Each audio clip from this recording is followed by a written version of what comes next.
থাকে। আমার আপন ভাই, আমার বড় ভাই, ও যুদ্ধে শহীদ হয়েছে।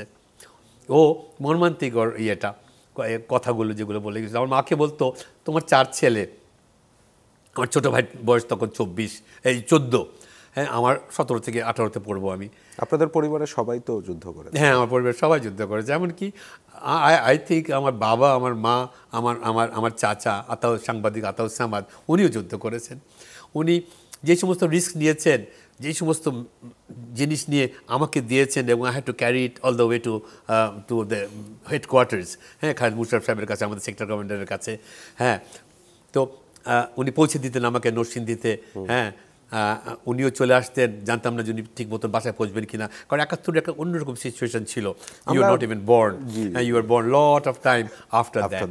বাট দেন দ্যাট সিচুয়েশন ছিল যে আমরা ঘর থেকে বেরোলে, একটা পুরুষ বের হলে সে ফেরত আসবে কিনা ওইটার কোনো গ্যারান্টি ছিল না। হ্যাঁ, কিন্তু এই 14 বছরও কিন্তু, এই 16 বছর এই আওয়ামী লীগের অধীনে, এই শেখ হাসিনার অধীনে, ওটা কিন্তু ওই জায়গায় চলে গিয়েছিল যে অপোজিশনের কেউ, বিএনপির কেউ, জামাতের উপর দড়ির উপরে রাখতো, হেফাজতকেও রাখতো।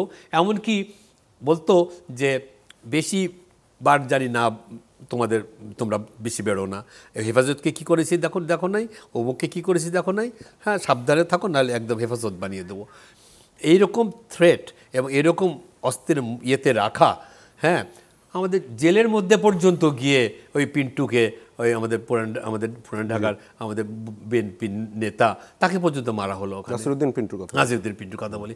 আমি বলি যে ওই জামাতের নেতা, ওই যে আমাদের ইসলামিক এই যে পিজিতে যে মারা গেল,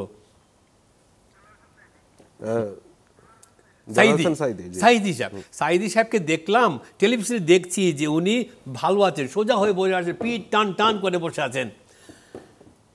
তার 5 মিনিট পরে খবর আসলো যে উনি মারা গেছেন। This was a straight killing by the then present authorities, which is Awami League under Sheikh Hasina. এই সমস্ত তো দেখেছি, যেগুলোর কথাগুলো বলছি আমি, এরকম হাজার হাজার মৃত্যু হয়েছে। আমার ভাই শহীদ আশফাকুর সামাদ বীরুত্তম, সে যুদ্ধ করে মারা গেছে। হ্যাঁ, পাকিস্তানিদের বিরুদ্ধে এই ফাইটে সে মেশিন গানের গুলি তার কপালে লেগে উনি পড়েছিল।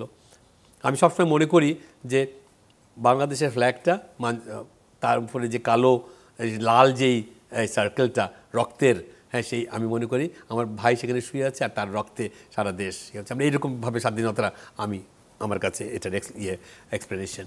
তো সেই স্বাধীনতাকে, হ্যাঁ, আমরা কোথায় আজকে নিয়ে এসেছি। জামাত ইসলামের প্রসঙ্গ বারবার চলে আসছিল, আপনি যদিও বলছিলেন যে খুব বেশি আর কথা বলবেন না, তারপর আমি একটু সামান্য একটা প্রসঙ্গ নিয়ে এসে তারপর এই আলোচনাটা শেষ করতে যাচ্ছিলাম।